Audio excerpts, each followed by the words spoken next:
Hello friends, this is your host Shishir Nigam again. Welcome to my channel Vedic Impressions. I'm here today with the second and last part of my analysis on Sun's placement. In first part, we had covered Sun's placement from first to sixth houses. If you have not already gone through that video, please check it on my channel, or you can find the link somewhere here. I will also provide the link to that video in the description box of this video. In this video, we will cover Sun's placement from 7th to 12th houses. As I had explained earlier in first video, Sun is karka of soul, father, fatherly figures, authorities, government, aggression, ego, among many other things.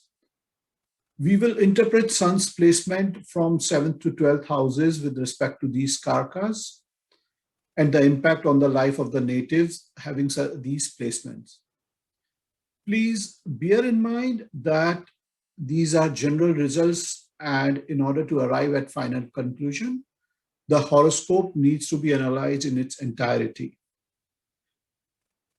I would request you again, if you have not already subscribed my channel, please do so, and also click on the bell icon so that you get notifications when I upload my next video.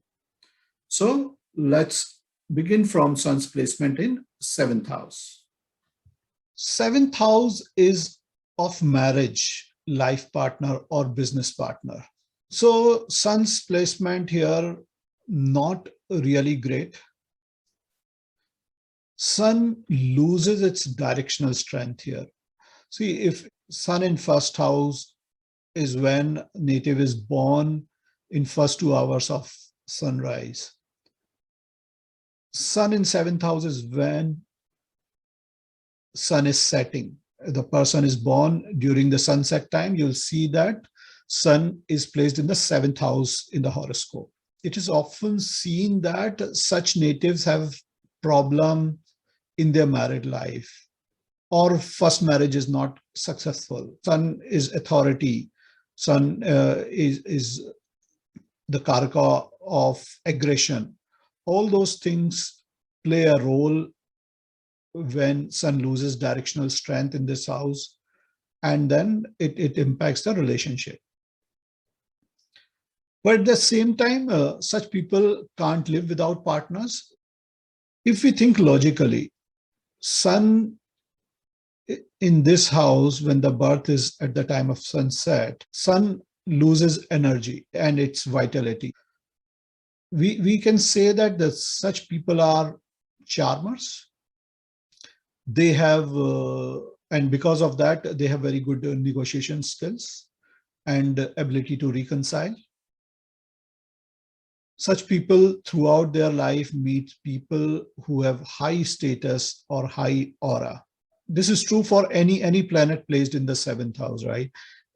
Because the first house is you and 7th house is rest of the world. So since Sun represents authority, status, so you will meet such people or interact with such people in your life.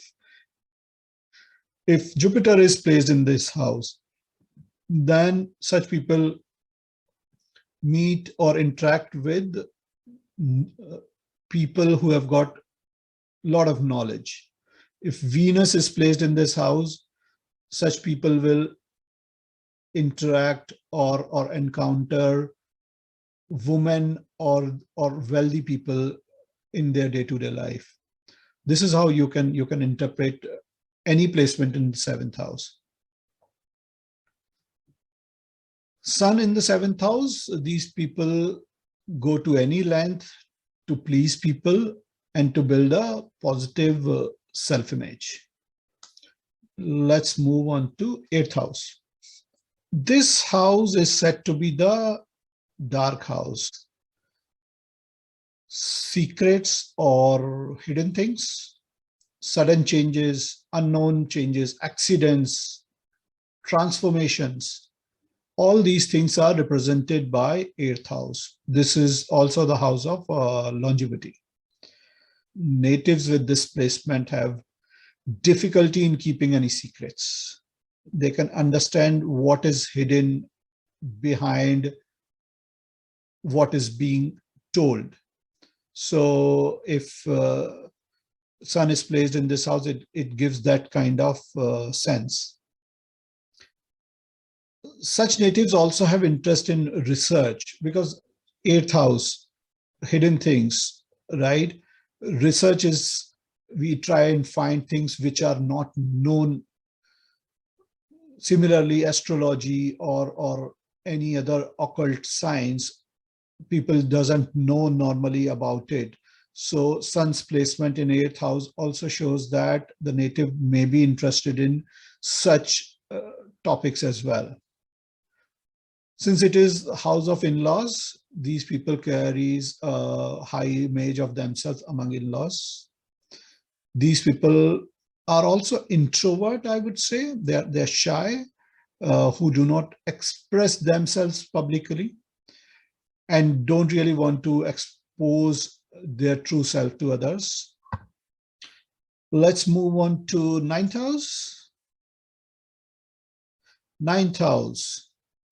This is the house of luck, dharma. It's also a house of long distance travel, higher education like PhD or masters, but also the education that brings wisdom in one's life is seen from this house. This house also represents law field because this is the house of righteousness, which is about doing the right thing or being punished for it. It is the house of father, gurus, teachers in your life. Now, if sun is placed in this house, then what happens? We need to understand that sun is the karka of this house, right? In the beginning, I had said that, right? That sun represents father, authority figure, bosses, etc. And in horoscope, 9th house represents such themes. So sun is karka of this house. Now, placement of karka in the house, in its own house, is not considered that great, specifically if it is placed very strong. For example, if it is placed in exaltation, sun is exalted in Aries. So if Aries sign is falling here, or any other fiery sign like Leo or Sagittarius is falling here, all three fiery signs, right? Such a placement creates a high energy for 9th house, which is not sustainable. That's what I can say. The native suffers because of it. This indicates that father will have diseases. Education level of the native is not very high. Having said that, this placement is excellent for the luck factor because it's a house of luck, and your sun, your soul being present here shows that there's a luck factor attached to the native. The person gets all the things in his or her life because of mere luck. Capability can also be there, but luck factor is definitely there. You'll see that because of the luck factor, the father, the teacher, or the bosses may like the native, even if the native is not capable. But because sun is present there, the native gets the advantage. Okay, let's talk about 10th house. So this house is the house of karma.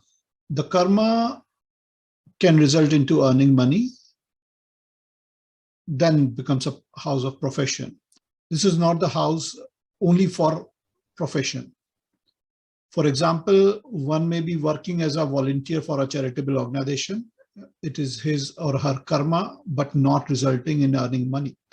Such karma will also be seen from this house. This house is also seen for support from father, your status in the society, among many other things. If sun is placed in this house, most of the things which I said for 9th house is true here as well, because sun is karka of 10th house as well. as it represents your status, your ego, authority, among other things. If Sun is placed very strong, it will impact in one or the other way. However, mild strength of the Sun will be very good. It will give authority position in job and good status in society. Such people will have conflicts in job setup, as they cannot listen to higher authorities. Hence, in such a case, it is always advisable to set up a business rather than do a job. Native will always have support from her father, because Sun is the karka of father and placed in 10th house of karma. Father support will always be there to support your karma. This is also one of the combination to get into government job. But as I said, in the case of Sun's placement in first house as well, we'll have to see other combinations in the horoscope before making a final verdict in this regard.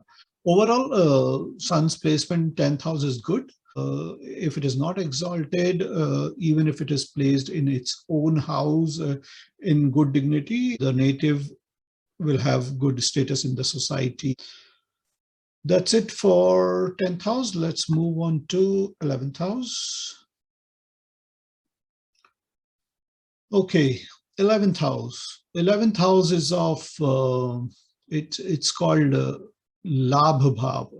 It's a house of liquid cash, house of gains or amount of liquid cash that you have or that you earn. It is also the house of elder siblings, the society or your desires. It is the house of desire. Why do we say that? Because as I had explained earlier, dharma, artha, kama, moksha. So kama house is nothing but the house of desires. So third house, 7th house and 11th house are the house of desires. Now, since this is also a house which shows society, and your desires are always dependent on the society, because you expect something in return from the society in terms of your desires. So that is why this house becomes very important. If Sun is placed in this house, then what will happen? Then such a person gets a lot of support from society or senior authorities. Or in other way, we can say that if a person does good deeds for the welfare of the society, then it benefits the native in gaining respect in the society. The placement is definitely very good. It is second from 10th house. If we say 10th house is first, then it becomes second house. So it is the gain from your karma, gain from your profession. That is why it is Labh Bhava as well. So Sun's placement here is definitely very good. The placement is excellent for earning, and it is seen that such people never struggles in their life as far as possession of liquid cash is concerned. Let's move on to the 12th house, which is the last house in the horoscope. 12th house, it is of expenses or losses. This house is also of hospitalization, foreign land, among other things. Sun's placement in this house is not a good placement, I would say, as it shows lack of support from father. Either father is not physically present with the native or might be busy in his own life, so much that he doesn't pay attention to the native. It is a house of loss, and Sun illuminating this house means that it is taking you to incur losses in one or the other way. The native with this placement should be very conscious about expenses. They may be in a situation where their wealth doesn't stay with them for one or the other reason. Better side of this placement is that such people have foreign connections, Either they go to foreign places or settled there, or they may have source of earning from foreign land, which helps them in elevating their status in the society. So that's it, friends, for now. Hope you found this video interesting and useful. If yes, then please do not forget to encourage me further by liking this video and leaving your comments. Please do subscribe to my channel Vedic Impressions and click on the bell icon as well so that you get the notification when I upload my next video. Till then, please take care of yourself. May God bless you all.